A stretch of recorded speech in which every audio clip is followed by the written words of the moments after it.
Amén, Dios bendiga. Vamos a comenzar con la oración este día. Padre Santo, Padre nuestro, te damos gracias, Señor, por otro día más. Te pido, Señor, que ahora que vamos a comenzar este estudio, que tú nos guíes, que tú nos ayudes, Padre Santo, y que nos bendiga y que nos abra la mente y los corazones para que podamos entender, Señor, lo que tú tienes para nosotros. Ayúdanos, Señor, a tener oídos prestos, Señor, para tu palabra y corazones tiernos, Señor, para recibir, Señor, de tus bendiciones. Ayúdanos, Señor, a abrir nuestro conocimiento a cada uno y bendícenos a todos, y te pedimos todas estas cosas en el nombre de tu Hijo amado Jesús, Señor. Amén. Amén. Vamos a estar leyendo, ¿verdad? En Génesis 49.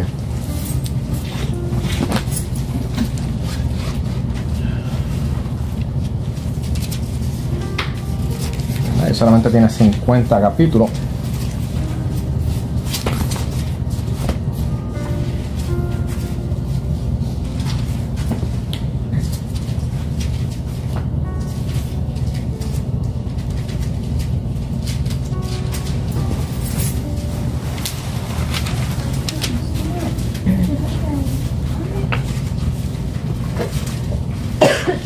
Vamos a la nena. Mati, ¿cómo te va a la escuela? ¿Estamos en la escuela? Sí, ya tienes buenas notas. ¿No tienes buenas notas todavía? Good grades. Amén. Vamos a comenzar leyendo, ¿verdad? En el versículos unidos. Lo voy a leer en la Biblia porque aquí parece que usaron una versión, no me acuerdo si era la Dios habla hoy versión. Hay algunas variedades en él y no me agrada. El versículo 1 dice: y llamó Jacob a sus hijos y dijo: juntaos y os declararé lo que os ha de acontecer en los días venideros. Juntaos y oíd, hijos de Jacob, y escuchad a vuestro padre Israel. ¿Verdad? Pasando de ahí vamos a ir a el papel que compartí, el estudio. Y en el primero, ¿verdad? Ya leímos los versículos 1 y 2. En la parte A dice: Jacob llamó a sus hijos. Jacob en lo que es su último y más significativo acto como patriarca y como heredero de Abraham y de Isaac, bendijo uno por uno a sus hijos. Parte B, que dice: os declararé que ha de acontecer en los días venideros, dice: algunos de ellos no son tan bendecidos, ya que son profecías sobre lo que Dios va a hacer con esas tribus en el futuro. ¿Verdad? Sabemos que hemos estado leyendo, pasaron ciertas cosas, con ciertos hijos mataron a ciertas personas, otro se acostó con una de sus mujeres, y por cada cosa que uno hace hay una consecuencia. Esto él lo hizo, estamos hablando de su juventud, ¿verdad? Muchos años atrás, pero para que vean que el pecado se tiene que pagar de alguna forma, al menos si estás arrepentido. Si no lo pagas, si lo pagas aquí ahora o lo pagas más adelante en el lago de fuego. Amén. Nuestra hermana Sonia, ¿quieres leer el próximo punto? ¿El que está a la vez? Sí, el I. Esta es la primera profecía conscientemente hablada por el hombre en la Biblia. Había muchas profecías anunciadas por Dios, como la promesa del triunfo de la simiente de la mujer en Génesis 3:15, y otras profecías veladas por los hombres, pero esta es la primera profecía conocida en la Biblia. Las tradiciones judías dicen que Jacob estaba a punto de bendecir a sus hijos, que estaba dispuesto a decirles el gran secreto sobre el fin del tiempo. Pero en ese momento la gloria de Dios lo visitó y se fue rápido. Teniendo todo conocimiento del gran misterio, por lo tanto, no podía decirles. No, pasa ahí. Aquí está hablando de la tradición judía, eso es lo que los judíos enseñan. No sabemos porque la Biblia nos dice si él vio el fin, si Dios le hizo una revelación. No dice eso, pero obviamente los judíos con el Talmud y otras cosas que ellos tienen, otros escritos, ellos suplementan su historia. No tiene sentido indagar mucho en eso porque de nada nos sirve en este momento. Nosotros sabemos cómo va a terminar porque para eso Dios dejó ciertos libros, Daniel, Ezequiel, Revelación, que habla de lo que viene.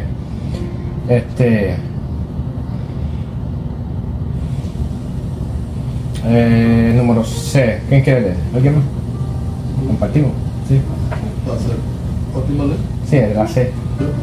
Acercaos y oíd, hijos de Jacob, y escuchad a vuestro padre Israel. Al empezar la bendición, Jacob se dio cuenta de que era a la vez Jacob de Israel y sus hijos son hijos de cada uno. Este fue un lugar de madurez espiritual, dándose cuenta de lo que tanto Dios lo hizo Israel y tenía que luchar contra Jacob. ¿Verdad? Es bien interesante como él empieza, ¿verdad? Jacob, y después termina con Israel. Está hablando, ¿verdad? El cambio de él. Ahora, por el nombre del pacto que Dios le dio, se va a llamar Israel. Pero antes de eso se llamaba solamente, ¿verdad? Su nombre de nacimiento era Jacob. Para los que no saben, para los jóvenes, Jacob es suplantador, el que se... ¿Qué es el significado más fácil? Engañador. El que engaña, ¿verdad? Se toma, suplanta, le quita al otro lo que le pertenece. Era como un ladrón, era el nombre lo que le tocó. Que extraño, pero Dios le decidió cambiar el nombre a Israel. ¿Verdad? Vemos que hubo un cambio, que ahora él no es el mismo hombre, el pecador, sino que, como dice la Biblia en Corintios 5:17, si alguno está en Cristo, nueva criatura es. Todo lo viejo pasó, aquí todas son hechas nuevas. ¿Y qué es lo que significa Israel? ¿Luchó contra Dios o...? Lo había buscado y buena pregunta, no me acuerdo así. Lo decimos ahora. No. Creo que, no me acuerdo si, no sé si fue que luchó contra Dios cara a cara o no estoy seguro. Lo había buscado, fíjate, hace semanas y ya. El que lucha con Dios. El que lucha con Dios, sí. Y eso fue después que... No, fue antes, ¿verdad? Que le dieron el nombre antes de cogerle el eso, fue después. Fue en ese. En ese momento le cambió su nombre porque luchó contra Dios. Sí. Y pudo vencer, ¿verdad? Para recibir su bendición. No que venció a Dios, sino que se aguantó y no se dejó, no dejó las cosas así.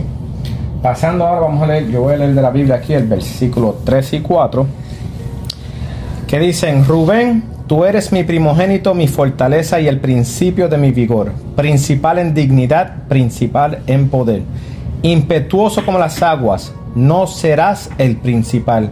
Por cuanto subiste al lecho de tu padre, entonces te envileciste subiendo a mi estrado. Amén. Palabras bien fuertes. Vamos a continuar ahí con la lectura. Sí, la A. Tú eres mi primogénito. Como el primogénito de la familia Rubén tenía derecho a la herencia de los primogénitos, pero lo perdió por orgullo, la excelencia de la dignidad y la inmoralidad que fue contaminada. Y ahí continúa diciendo la inmoralidad de Rubén con su concubina de su padre. La madre de sus hermanos, Dan y Nastali, se registra en Génesis 35:22. Para los que no saben, él se acostó con una de las esposas de su padre. Hasta ese momento no estaba la ley, no sabía, porque eso después, te das cuenta que después sale una ley particularmente a todas las cosas que ellos hicieron. Era concubina, no esposa. Sí, una concubina, pero era su mujer. No. La ley decía que no debes nunca acostarte con la mujer de tu padre, porque creo que te iban a apedrear también. Había muerte por eso.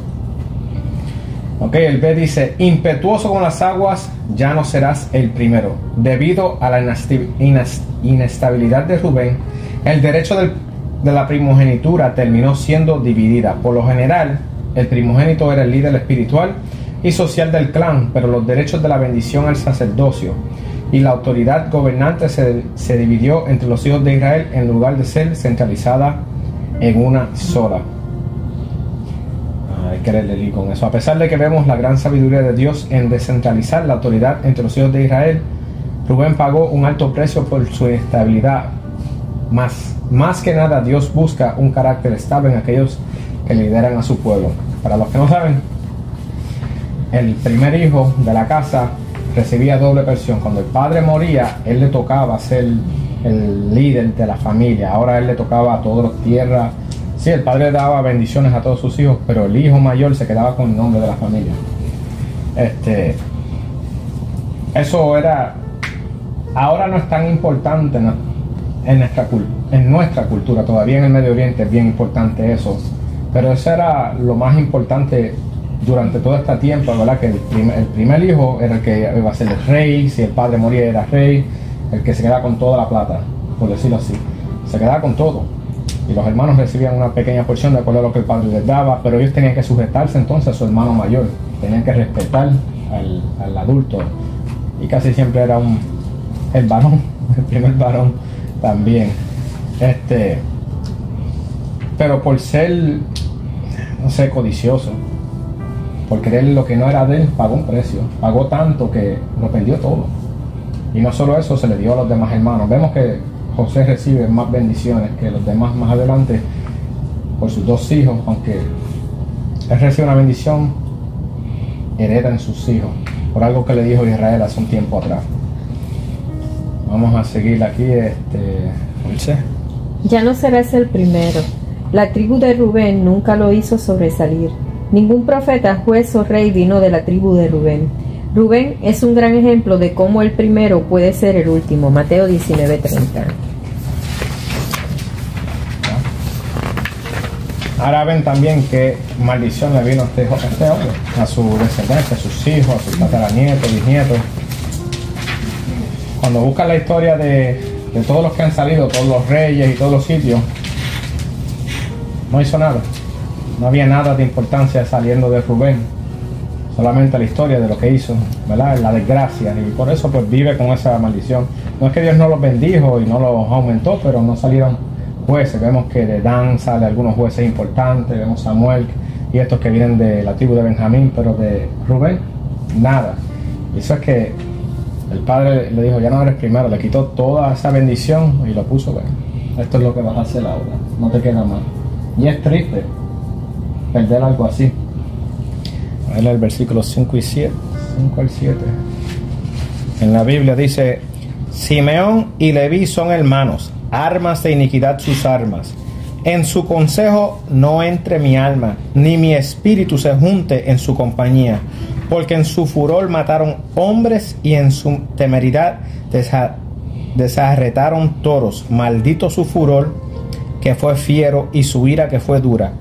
Y yo los apartaré en Jacob y los esparciré en Israel. ¿Ya tenés eso? Dice Simeón y Leví, hermanos. El segundo hijo de Simeón y el tercer hijo de Leví reciben la misma bendición, por la misma maldad.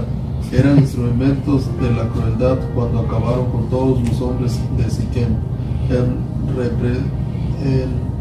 represalia por la violación de su hermana Dina.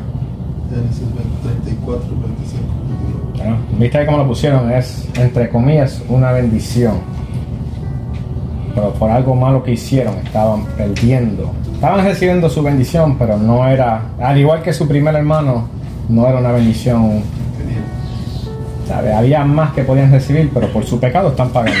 Y piensen que Jacob es un hombre ya de 140 años, algo así. Estaba ya bastante mayor. Y esto pasó todavía cuando estaba fuerte en su juventud, antes de que José desapareciera y todas estas cosas. Y eso estuvo ahí siempre, tuvo una mente fuerte. Y nunca olvidó, sino que le dio su paga a su debido tiempo. En ese momento no le dijo mucho. Pero ahora que vienen las bendiciones y Dios le está otorgando a que dé estas bendiciones, porque acuérdate que con lo que Él dice se va a cumplir, porque aquí Él es como un profeta en este momento y está mandando, ¿verdad? Lo que Dios le está poniendo en su corazón, lo está dando de cierta forma. Yo no pensaría nunca en darle algo así, ni hablar de esta forma para dar una bendición. Yo quédate con lo que sobra en el banco y ya está. ¿Qué más queda?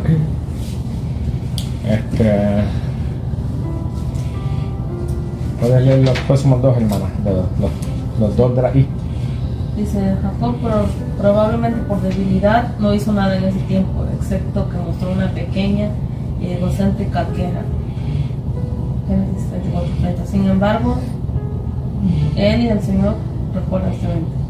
Si los pecados de nuestro pasado pueden volver y nos acechan, incluso cuando se perdonan, nos pueden llevar a consecuencias que debemos enfrentar para toda la vida. Y ahí está. En el momento no hizo nada, pero Dios no deja que se pase una. Dice la Biblia que Dios no puede ser burlado, y aquí se está viendo esto. Ellos quizás pensaron todo ese tiempo que estaban bien, ahora están en Egipto, todo le va bien. Ya se le olvidó lo que hicieron, ya eso ni se habla, y aquí viene la reprensión. Qué triste, ¿verdad? Pero dice: maldito sea su furor, que fue fiero. El verdadero problema de Simeón y Leví era su ira. En su furor mataron a un hombre. Su ira era pecado porque se basaba en la voluntad propia. En su propia voluntad incapacitaron un buey.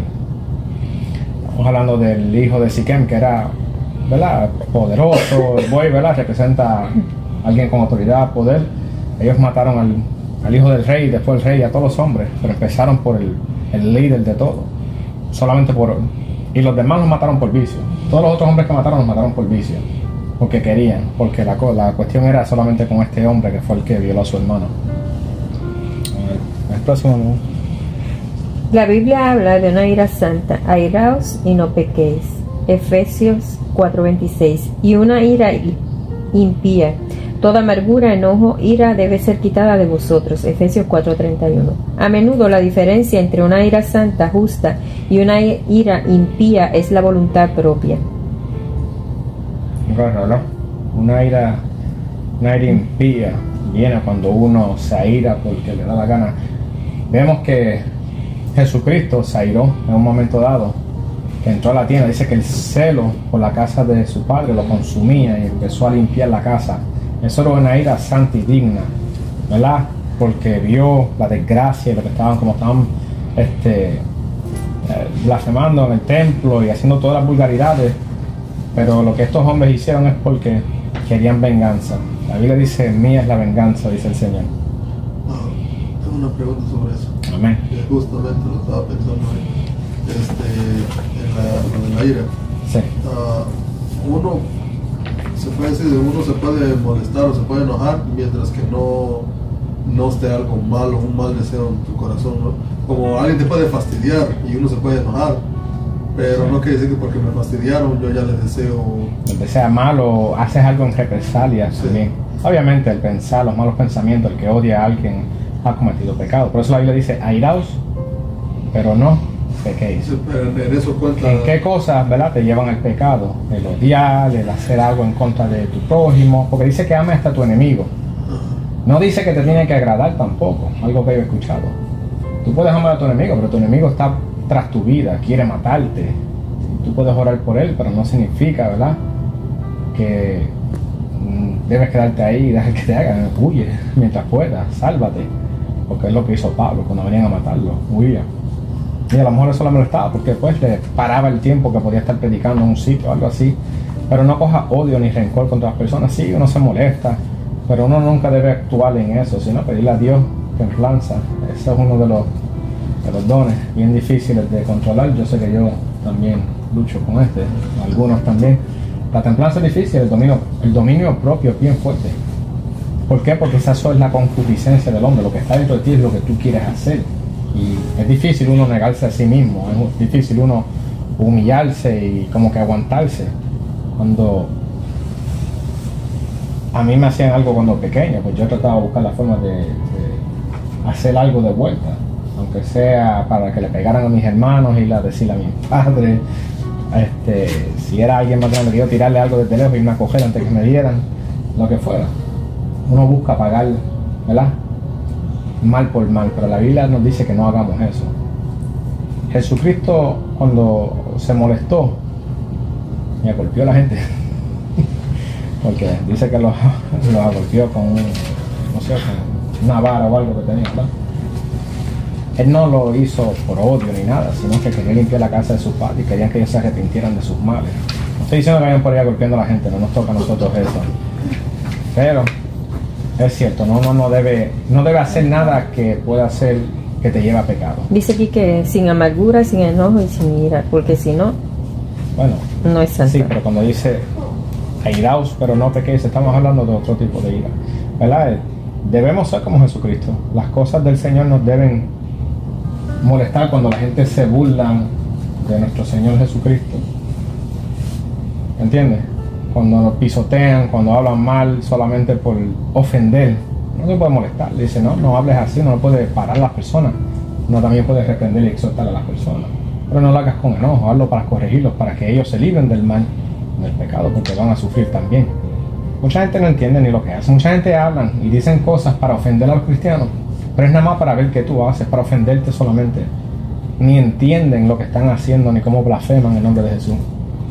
Y si de alguna forma puedes llevarlos al entendimiento sin agolpearlos. Pero yo imagino que el hermano lo pregunta por su trabajo o su vida personal, ¿no? Sí, en cualquier punto, porque sí, de sentido también, ¿no? Así, por ejemplo, cuando alguien ignorantemente no sabe y dicen tonterías y medias, sí se molesta. Por ser gracioso y sí. Pero sí, también hablaba de, como la vida Sí. día a día. Ujú.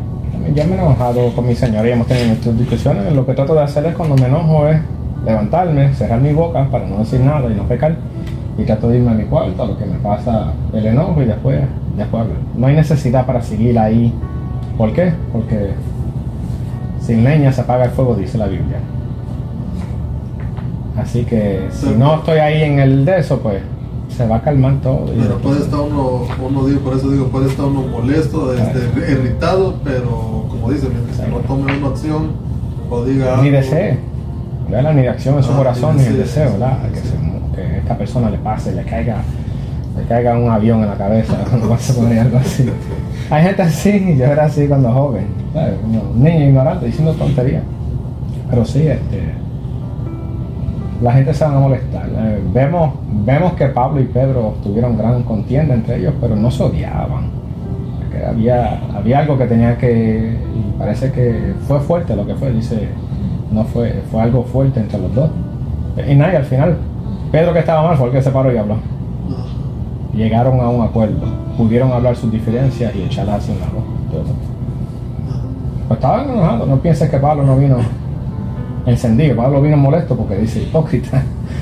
Vino a luchar contra su hermano. Pero era porque lo amaba y porque lo quería bien. No era porque quería que se fuera al infierno. No nos quedamos. No sé. Imagínate, hermano.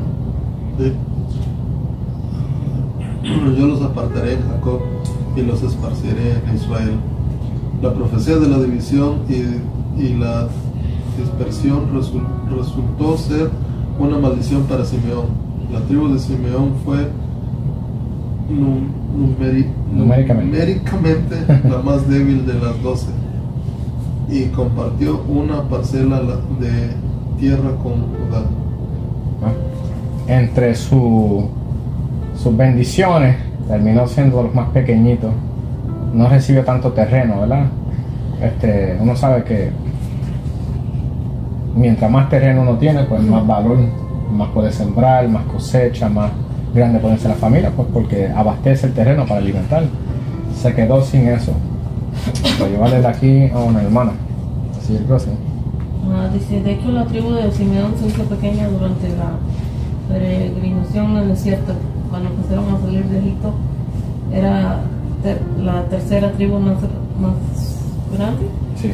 Números 1:23, pero unos años más tarde, en el segundo censo al desierto de Israel, el 63% de la tribu murieron y se convirtieron en la tribu más pequeña, según Números 26. Interesante, ¿verdad? Empezaron grandes, pero Dios fue achicándolo. Los dejó que crecieran en Egipto para el propósito que tuvieran, pero también le enseñó, ¿verdad? Que no queda mucho, ¿verdad? Cuando uno se aparta así del Señor. Dice la de: yo los apartaré en Jacob y los esparciré en Israel. La profecía de la división y la dispersión se convirtió en una bendición para Leví. Debido a la fidelidad de este pueblo durante la rebelión del becerro de oro, en Éxodo 32, 26, 28, se dispersó como una bendición en toda la nación de Israel. No recibieron ninguna grande extensión de tierra, porque el Señor es su herencia, no la tierra. Yo termino los últimos dos. Así que pues, tanto Simeón y Leví fueron dispersados, pero uno como una maldición y el otro como una bendición. Un escritor, Washington Irving, norteamericano, dice: se aligera la carrera para acercarse al que controla la vara. Cuando sufrimos a causa de nuestro pecado, debemos acercarnos a Dios y anticipar que en su misericordia Él vuelve al sufrimiento una bendición. Interesante, ¿verdad? La única tribu que no recibió tierra como tal, terreno propio, recibieron ciudades, ¿verdad? Porque necesitaban donde vivir, era la tribu de Leví. Y la otra tribu pues quedó pequeña. Lo que los ayudó fue que durante un momento malo, un momento de idolatría, ellos estaban del lado del Señor. Ella fue una de las tribus que estaba acá con Moisés, y cuando Dios dijo quién está del lado del Señor, ya ellos estaban ahí. Y vemos que Moisés era de la tribu de Leví, Aarón también, el primer sumo sacerdote, y todo ese linaje. Extrañamente, ¿verdad? Ninguno de los hijos de Moisés tomaron el rol de sumo sacerdote ni nada, sino que su hermano.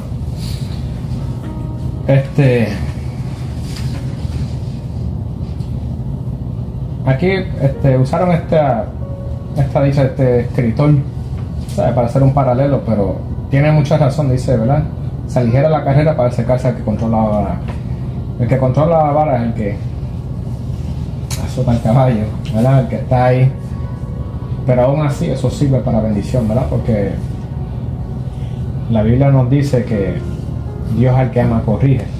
Ellos no estaban exentos, ellos recibieron su castigo, se acercaron a Dios, cambiaron sus malos pasos y Dios los estableció perpetuamente. Aún hasta este día, la tribu de Leví es la que puede servir en el templo solamente. Y así siempre va a ser, porque fue una promesa perpetua del Señor, que ellos tendrán, ¿verdad?, ese lugar. Yo soy la Biblia, voy a hacer esta Biblia.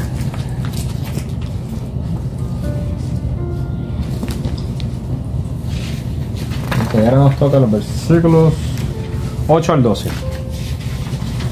Dice: Judá, te alabarán tus hermanos, tu mano en la cerviz de tus enemigos. Los hijos de tu padre se inclinarán a ti. Cachorro de león, Judá, de la presa subiste, hijo mío. Se encorvó, se echó como león, así como león viejo. ¿Quién lo despertará? No será quitado el cetro de Judá, ni el legislador de entre sus pies, hasta que venga Silo. Y a él se congregarán los pueblos, atando a la vid su pollino, y a la cepa el hijo de su asna. Lavó en el vino su vestido, y en la sangre de uvas su manto, sus ojos rojos del vino, y sus dientes blancos de leche. Amén. Los primeros dos párrafos, el A y el I.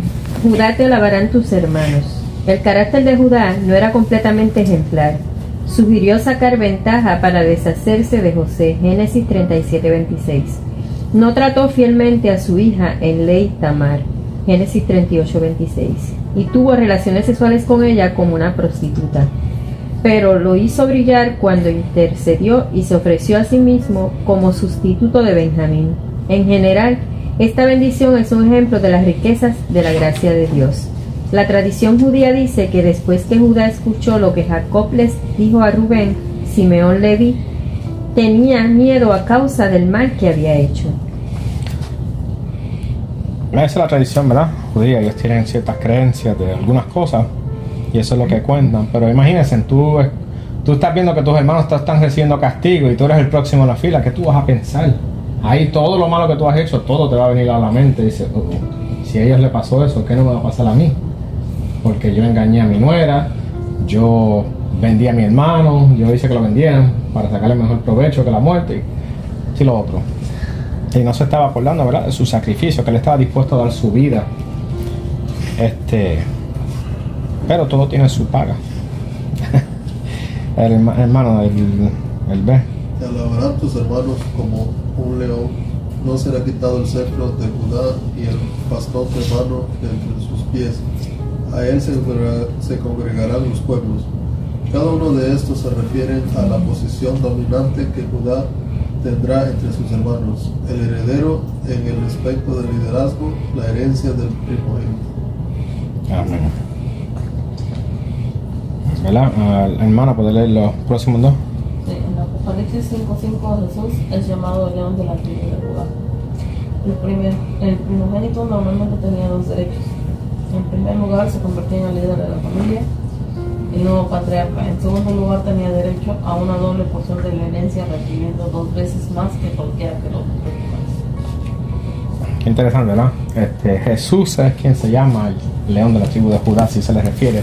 Y también cuando aquí no lo dice, pero dice cuando no será quitado el cetro, estamos también hablando de que Dios le prometió a David y a su descendencia que siempre iban a tener un lugar de liderazgo entre el pueblo de Israel. No importaba quién fuera, ellos siempre, y de ahí salió también ¿quién? Jesucristo, de la misma tribu de Judá, que la Biblia habla que Rey de Reyes, Señor de Señores, gobernará con vara dura de hierro y todo, será quien gobierne. El cetro del gobierno le pertenece, ¿verdad?, a esa tribu, pero por ahí salió Jesucristo, quien es que tiene todo el control. La C dice, hasta que llegue Silo, la profecía del liderazgo tomó unos 640 años en cumplirse con el reinado de David, primero de los reyes de la dinastía de Judá, y unos 1600 años en cumplirse en Jesús. Jesús es conocido como Silo, nombre que significa el hombre cuyo derecho es. En la antigüedad, con ese título se entiende que hablan del Mesías, lo mismo que dije. Prácticamente, Jesucristo, ¿verdad? El nombre Silo, cuando estamos hablando de Silo, es a quien le toca el derecho, a Jesucristo le toca todo el derecho, toda autoridad. El próximo, Sonia. Desde David. Sí, desde David. Desde David hasta Herodes, un príncipe de Judá, fue jefe de Israel, incluso Daniel en cautiverio. La promesa era que Israel mantendría este cetro hasta que viniera Silo. Incluso durante este periodo, bajo sus amos extranjeros, Israel tenía un derecho limitado a la autonomía, hasta el año 7 después de Cristo. Luego, bajo Herodes y los romanos, su derecho a la pena de muerte les fue arrebatada. En ese momento los rabinos consideraban a la escritura sin cumplirse un desastre. Al parecer el último vestigio del cetro de Judá había pasado y no veían al Mesías. Rabinos caminaban por las calles de Jerusalén diciendo: ¡ay de nosotros! El cetro ha sido quitado de Judá y Shiloh no ha venido. Sin embargo, la palabra de Dios no se había roto. Eso pasa ahí por la incredulidad del hombre. Cuando vino Jesucristo lo rechazaron y no lo aceptaron, porque ellos querían ver, ¿verdad?, que el cielo se abriera y que bajara Jesús y que los librara de los romanos y que tuvieran prosperidad. Lo único que le interesaba al hombre era la avaricia, el poder, la autoridad. Pero la palabra se cumplió. Ellos pensaban que no, la palabra siempre se cumplió cuando Jesucristo nació, murió y resucitó por el perdón de nuestros pecados. También los últimos dos, hasta el D. Ciertamente Jesús estaba vivo entonces. Tal vez este fue el tiempo en que tenía 12 años y discutió la palabra de Dios en el templo con los sabios de su época. Tal vez los impresionó su conocimiento en este asunto, atando a la vid su aspa. Esta bendición también contiene una descripción de la abundancia material de Judá. La vid elegida. La tierra de Judá era un gran país viticuloso. Vitivinicola, ¿verdad? Eso, yo tuve que buscar la palabra. Eso solamente significa, ¿verdad?, de la vid, que crecían uvas y parece que era bien fértil el terreno para crecer, tener vid y crecer y hacer el vino, que era algo que de trueque que se usaba mucho. Esa palabra está difícil. Amén. Me toca leer el versículo 13. Ahora vamos a pasar a Zabulón. Dice: Zabulón en puertos de mar habitará, será para puerto de naves y su límite hasta Sidón. Amén, hermana. Si nos puede leer ahí esos primeros dos. Es la A. El A, sí, A de Zabulón. Dice las primeras dos, ¿vale? O nada más la A. No, es cortito, leerlo hasta la vez. Sí, Zabulón tampoco ahora se saltó el orden de nacimiento volviendo al 10º y al 9º hijo del nacimiento, pero quedándose con los hijos nacidos de Lía. La tribu de Zabulón se destacó por su fidelidad a David. Él suministró la mayor cantidad de soldados para el ejército de David de cualquier otra tribu. De Zabulón había 50,000 personas que salieron a la guerra, expertos en guerra con todas las armas de guerra. Los hombres fuertes de corazón fueron quienes podrían mantener filas. Será puerto para las naves. La tribu de Zabulón parece resolver el pedazo de tierra sentado entre el mar Mediterráneo y el mar de Galilea. Literalmente vivía en el paraíso del mar, que puede ser traducido como mirando hacia el mar. Zabulón se veía del mar tanto en el este como del oeste. Amén. ¿Verdad? Viendo ahí, prácticamente eran pescadores, hombres del mar. De ahí parece que venía mucho el comercio. Dios los bendijo. Hombres que eran buenos quizás nadando. Yo no soy de Zabulón, lo que me cuesta, ¿verdad?, la natación, pero vemos que estos hombres se destacaron. Pero otra cosa bien importante es que esta tribu era fuerte, eran hombres valientes. No solamente porque eran del mar, sino que eran hombres de guerra, dispuestos a defender, pararse al lado del rey. Cuando muchas otras personas no daban los números, ellos dieron aunque perdieran casi todo, mandaban todos sus hombres al combate. Y eso es algo, ¿verdad?, que a veces uno no piensa, pero Dios no nos dio espíritu de cobardía. Así que cuando uno no está listo para pelear la batalla y mengua, no, por decirlo así, no está listo para luchar y vas a perderte de la bendición. Voy a leer Génesis 14 y 15 en la Biblia. Dice: y sacar asno fuerte que se recuestra entre los apriscos, y vio que el descanso era bueno y que la tierra era deleitosa, y bajó su hombro para llevar y sirvió en tributo. Amén. Leyendo aquí la A, dice: y sacar es un asno fuerte, y sacar una gran tribu, tercero en tamaño de acuerdo a las cifras del censo 26. Debido a su tamaño y abundancia, a menudo eran objeto de opresión por ejércitos extranjeros que los ponen como la servidumbre. De este modo se convirtieron en una banda de esclavos. Parece ser que el significado de Isaacar era fuerte, pero dócil y perezoso. Es disfrutar de la buena tierra que se le asignó, pero no se esfuerzan por ello. Por lo tanto, a la larga iban a ser presionados a la servidumbre y el cojinete simple de las cargas de sus amos. Un pueblo bien grande, ¿verdad? Un pueblo fuerte, Isaacar. Pero no peleaban, no se defendían, estaban las cosas buenas. Entonces venía alguien, les quitaba, ok, pues nos rendimos, te servimos. En vez de hacer como hacía Zabulón, que se pusieron para la batalla, que defendieron, que se levantaron, no hicieron nada. Y Dios dice en Josué: esfuérzate y sé valiente. Requiere esfuerzo, no puedes dejarte ahí nada más pues porque las cosas van bien y no vas a hacer preparaciones ni prepararte cuando venga la batalla, sino dejar que te pongan por esclavitud. Eso es lo que cada cristiano lucha, ¿verdad? Luchamos con el pecado de esta tierra. Si no nos esforzamos, somos valientes y no lo enfrentamos en ayuno, en oración, haciendo lo que tenemos que hacer, nos va a sobrellevar y vamos a terminar siendo esclavos de nuevo del enemigo, que es lo que no queremos.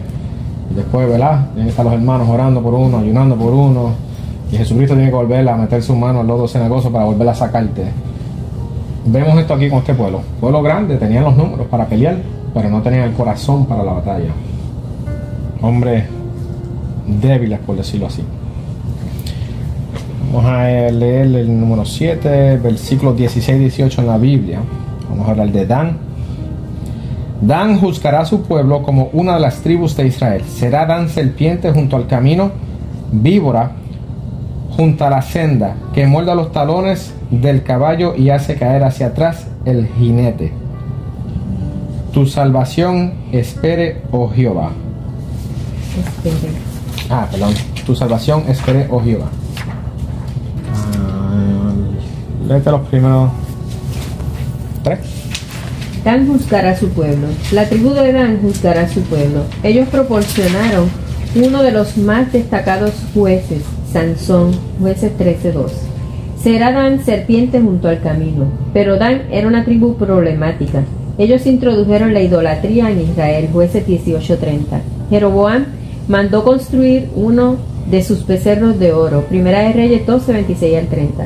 Y posteriormente Dan se convirtió en un centro de adoración a los ídolos de Israel, Amós 8:14. Sigo. Uno más. Algunos piensan que la serpiente junto al camino se refiere a la idea de que el anticristo viene de la tribu de Dan, basado en Daniel 11:37 y de Jeremías 8:16.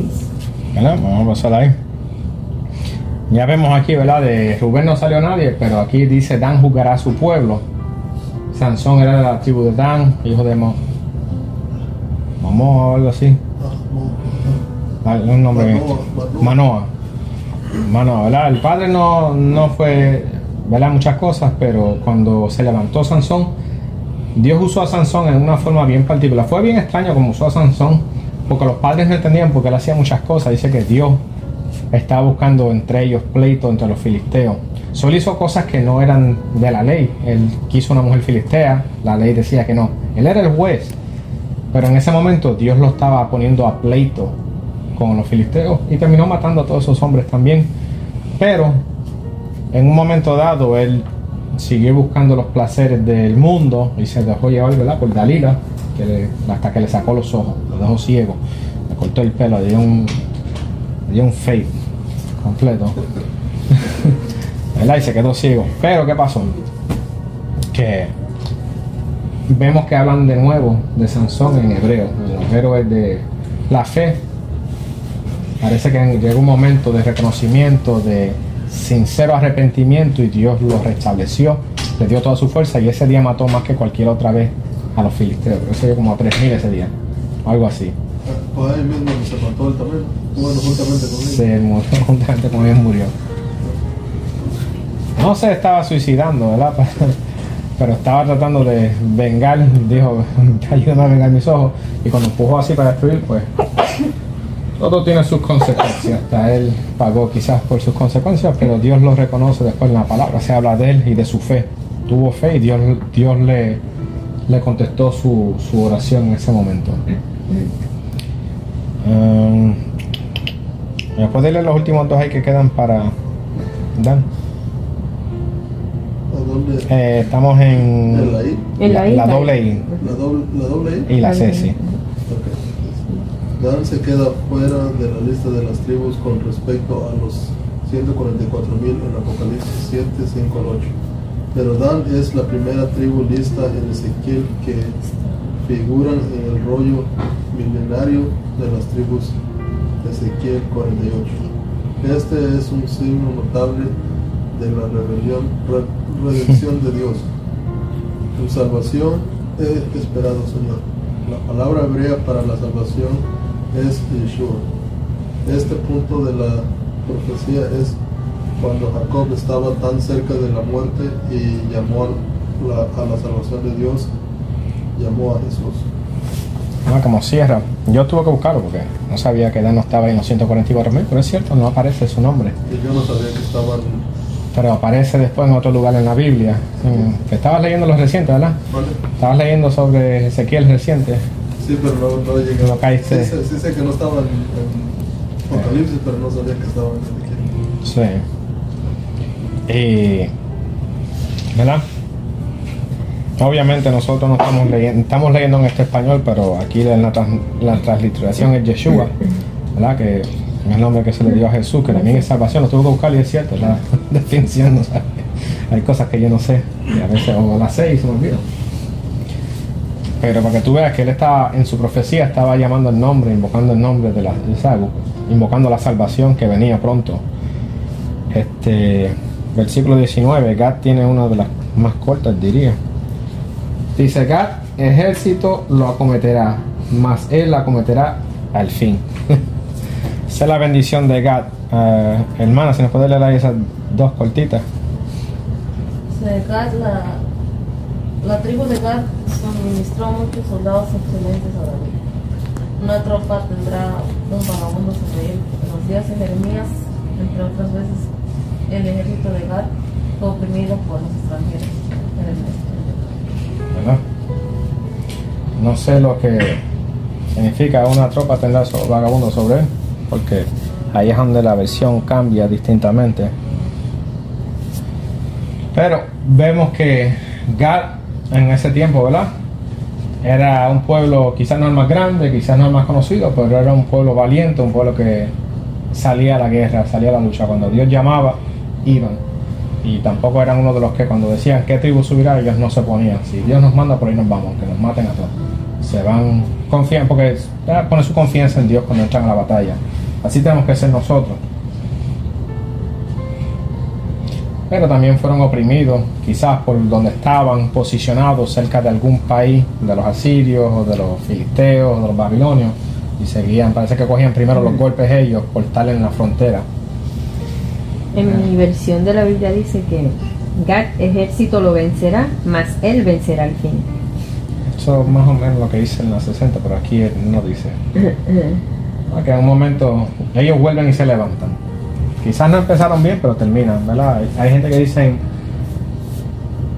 quizás ganaste la batalla, pero no has ganado la guerra. Porque, ¿verdad? Hay mucho más. Para ganar una guerra, no solamente es porque se ganen todas las batallas, es las que hacen el cambio al final. Lo vemos en la historia. En los Estados Unidos, cuando pelearon con los nazis, hubo una batalla, una de las últimas. Se llama la de Battle of the Bulge, no me acuerdo cómo se llama en español, que los nazis trataron de romper las fronteras y afinaron, pero se metieron al país, pero lo volvieron a empujar para atrás como una resortera. Y habían ganado batallas, pero no pudieron ganar la guerra porque nunca rompieron verdaderamente ese frente y los pudieron echar hacia atrás. Y vemos que parecido con este pueblo. En el 20, el pan de Aser será sustancioso y él dará deleites al rey. Dice, el pan de Aser será sustancioso en Deuteronomio 33:24. Moisés otra vez toma la profecía con respecto a Aser. Aser era el más bendito de los hijos. Se le permitió ser favorecido por sus hermanos y moje su pie en aceite. ¿Verdad? Yo había leído eso en Deuteronomio. Moisés usa la misma frase en cierta forma en comparado a lo que dijo Jacob. No sé si es porque conocía la bendición, bueno, pues Dios le dio para que hablara de esa forma. Pero no solo eso, tenían,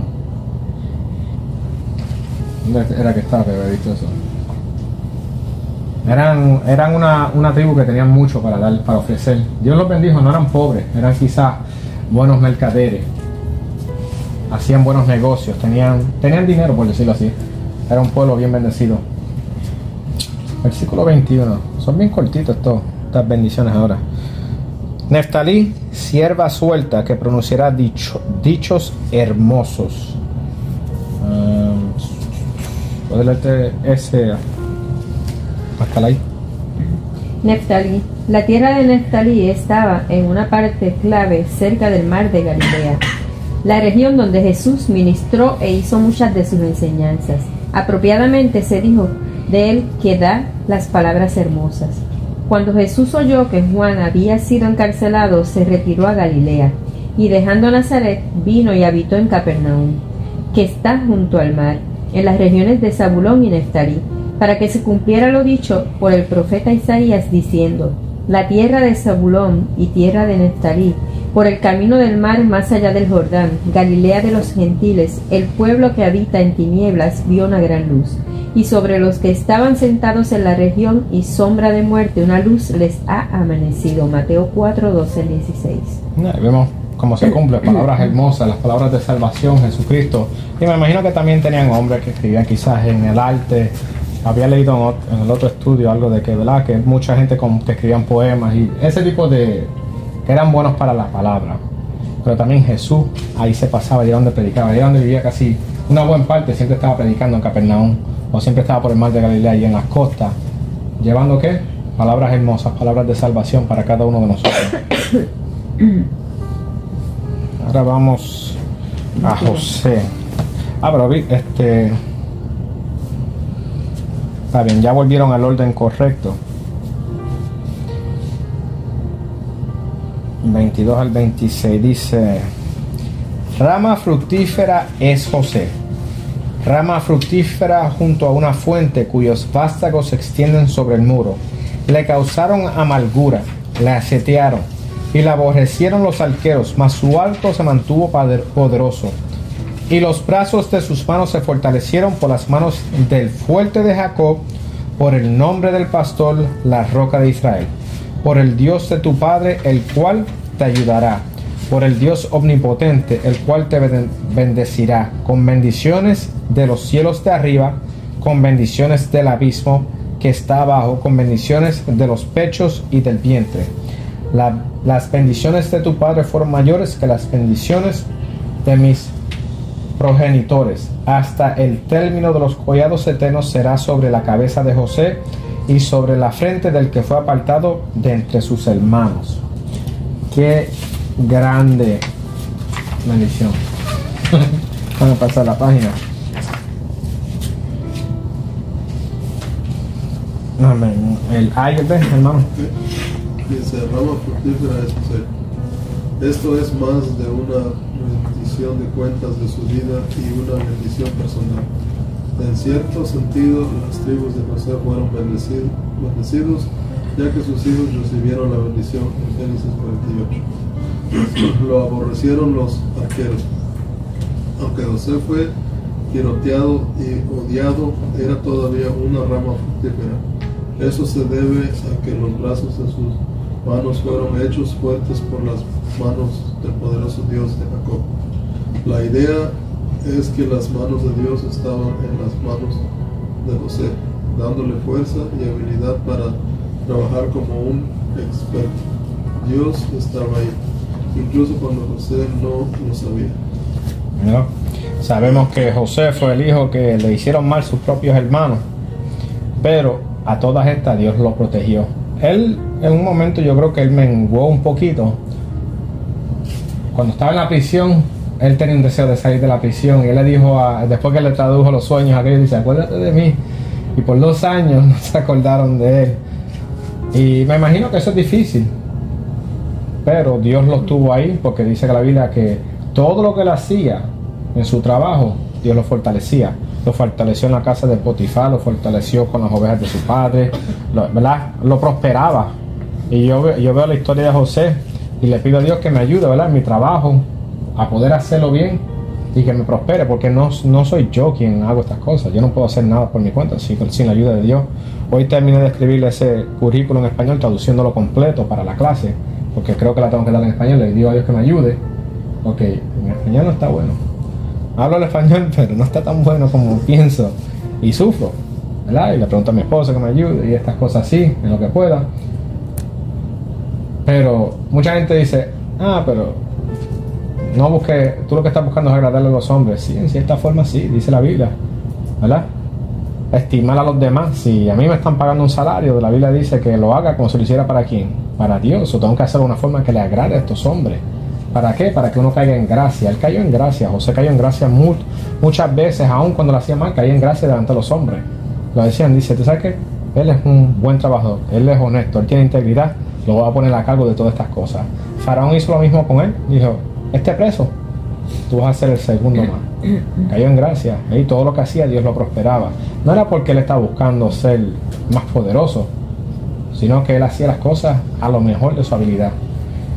Igual, me imagino que es igual con los hermanos, ¿verdad? Cuando están trabajando allá en la granja, trabajando para que ese año se haga mejor la venta, ¿por qué? Porque quedas en gracia delante de tu supervisor, de tu jefe, y eso le agrada a Dios, porque tú estás dispuesto a someterte y hacer lo que te piden, porque para eso nos dedicamos. Cuando uno acepta un trabajo, ¿qué es lo que uno hace? Dice, yo voy a hacer esto por esta paga. Pero hay gente que entran, yo voy a hacer esto por esta paga y se quejan. Esto es mucho trabajo, yo quiero que me paguen más. No, tú aceptaste esto, haz tu trabajo, deja que Dios te bendiga, no te pongas ahí a buscarlo, a quejarte. Dale gracias a Dios que tienes un trabajo, que no te acuestas con hambre, que puedes pagar los biles. Y eso es algo que vemos aquí, que aunque la gente le hacían mal, Dios lo estaba fortaleciendo, aunque él no lo sabía, aunque a veces quizás ni le pague. Él siguió haciendo lo que él tenía que hacer, con integridad, siempre trabajando aquí. El 6 la de hermano. Dice, por el Dios omnipotente, el cual te bendecirá. José fue bendecido sin duda en su posteridad. Sus tribus fueron algunas de las más pobladas. En este sentido recibió la bendición material, el aspecto de la doble porción de la herencia del La próxima, la de. Las bendiciones de tu padre fueron mayores que las de mis progenitores. Jacob pudo decir esto porque él fue durante gran parte de su vida un sinvergüenza. Ahora al final de sus días vio lo bueno y justo que Dios era con él. Fue muy perdonado y muy amado. Vemos todo lo que Jacob hizo en su juventud. Le robó no solamente la primogenitura, sino que la bendición, le quitó todo. Pero también él pagó porque le dieron una esposa que no quería, le hicieron trabajar innecesariamente y le robaban de su ganancia, pero Dios lo estaba prosperando. Pero viste aquí que dice que José fue bendecido sin duda en su posteridad, después al final. Tengan eso en mente. Él pasó la vida difícil hasta que no llegó a cierto nivel. Dios no le dio, ¿verdad?, su recompensa. El cristiano, cuando camina en esta vida, vamos a pasar por cosas difíciles, vamos a coger, ¿verdad?, vamos a ser abofeteados por Satanás como Pablo, vamos a pasar por pruebas y dificultades. Pero ¿dónde está nuestra recompensa? En nuestra posteridad. Cuando suene la trompeta, ese va a ser el día, ¿verdad?, que nosotros entonces podremos recibir nuestras bendiciones. Y así, ¿verdad?, tienes que mantener, como dice el americano, mantén tu ojo, keep your eye on the prize, mantén tu ojo en la meta, en el premio. La esperanza que Dios nos da al final. El número E dice: el poderoso Dios de Jacob, en sus propias palabras acerca de José, Jacob enumeró 5 grandes títulos para Dios. Esos títulos demuestran que Jacob llegó al entendimiento de quién es Dios. Número 1, el poderoso Dios de Jacob, el pastor, la roca de Israel, el Dios de tu padre, el todopoderoso. Esto es mucho mejor que cuando Jacob se refirió a Dios como el Dios de Abraham o el miedo de su padre Isaac. Ahora, en Génesis 31:53, ahora sabe quién es Dios para sí mismo. Y eso es algo que vemos mientras ellos pasan, el Dios de mi padre, el Dios, así se referían. Pero en cierta forma era como que no estaban aceptando ese Dios para que fuera su Dios, como que hacían una división todavía, el Dios de mi padre, aquel que castigó, aquel que hizo aquello. Pero no dijo al Dios que le sirvo, al Dios que, ¿verdad?, nosotros le servimos a un Dios vivo. Ya vamos casi terminando. El número 12, que dice Génesis 49:27, dice: Benjamín es lobo arrebatador, a la mañana comerá la presa y a la tarde repartirá los despojos. ¿Qué dice?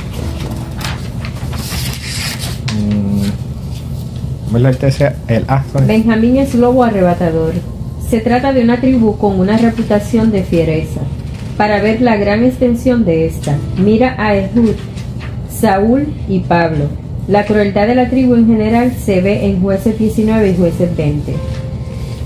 Ahora, ¿verdad? Para los que no saben, en Jueces 19 y 20 es cuando pegaron a están matando, tuvieron que ir a matarlos a todos porque eran hombres bien violentos y habían violado a la mujer del levita hasta matarla.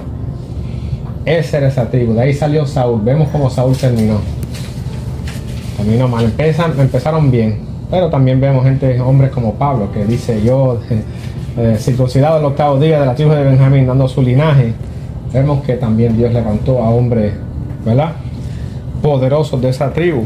No solamente fueron esos, pero eran hombres a la pelea.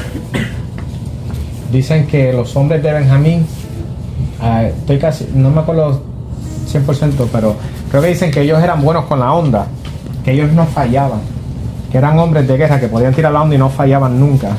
Así de buenos eran hombres dispuestos al pleito, eran problemáticos en cierta forma, ¿verdad?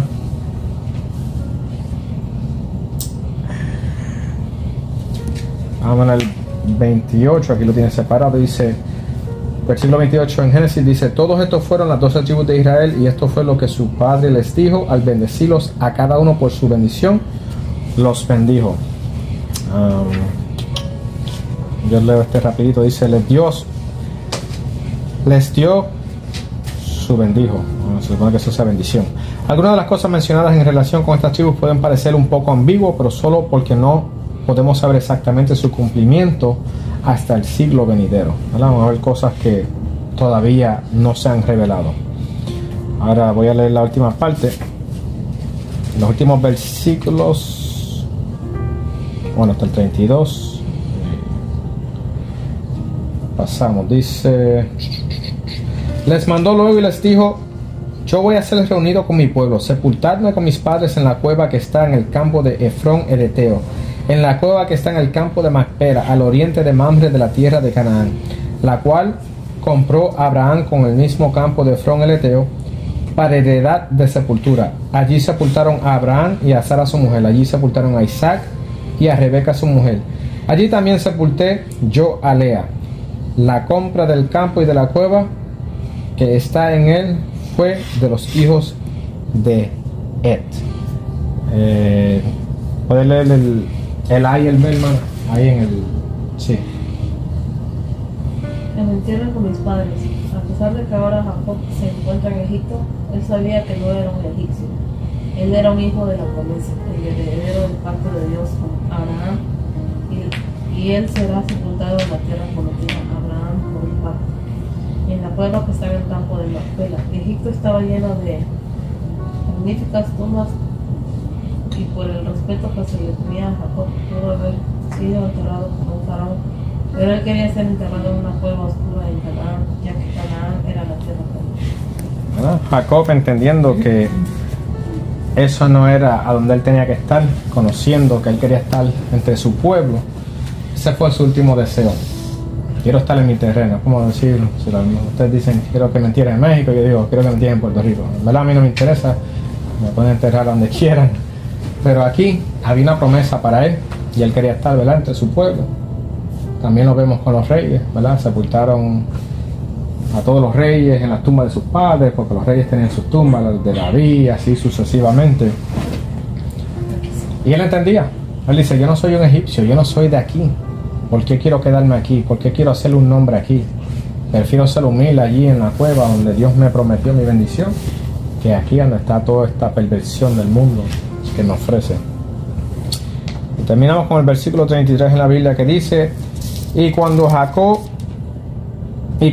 Jacob de dar mandamientos a sus hijos, encogió sus pies en la cama y expiró, y fue reunido con sus padres. Dice aquí en el A, exhaló su último suspiro. Con esto termina la vida del último de los grandes patriarcas de Abraham, Isaac y Jacob. Pero Dios puede y va a levantar a otros grandes hombres para usarlos después de ellos. Y fue a reunirse con su pueblo. Se dice que hay tres actitudes básicas hacia la muerte. Entre los antiguos griegos se celebra lo que pueden llamarse el punto de vista de la aceptación de la muerte.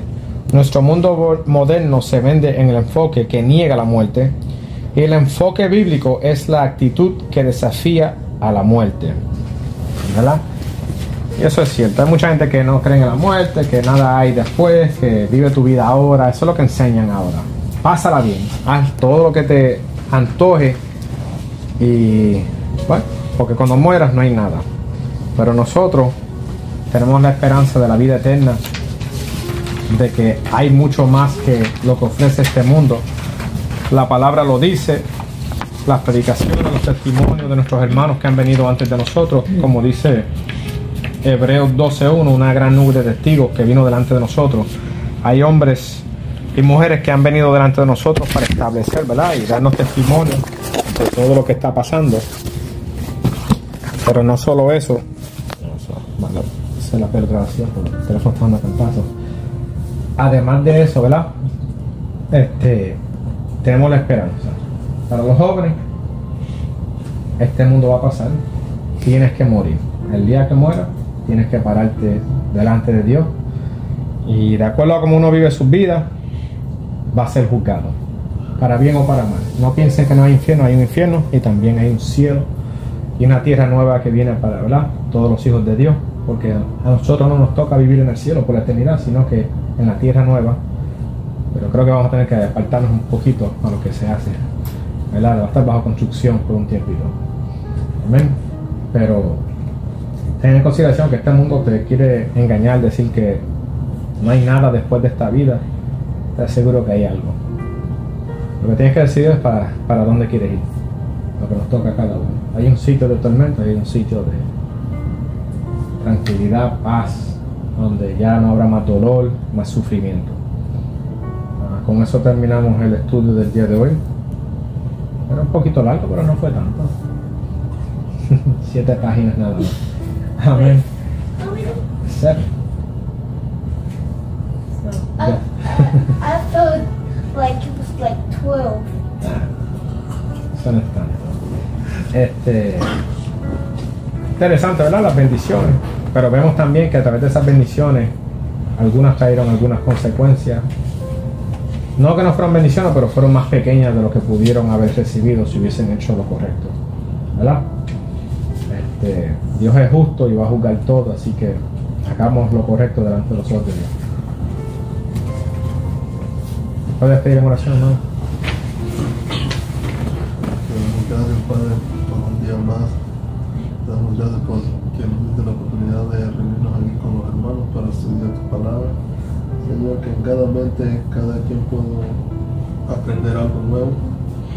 Y ahora, Señor, que hemos terminado, te pedimos que nos despidas de este lugar, Señor, con bien, que tu ángel acampe alrededor de nosotros, que nos proteja en todo momento. En el nombre de Jesús. Amén. Amén. Amén. Dios los bendiga. Salúdense con nosotros.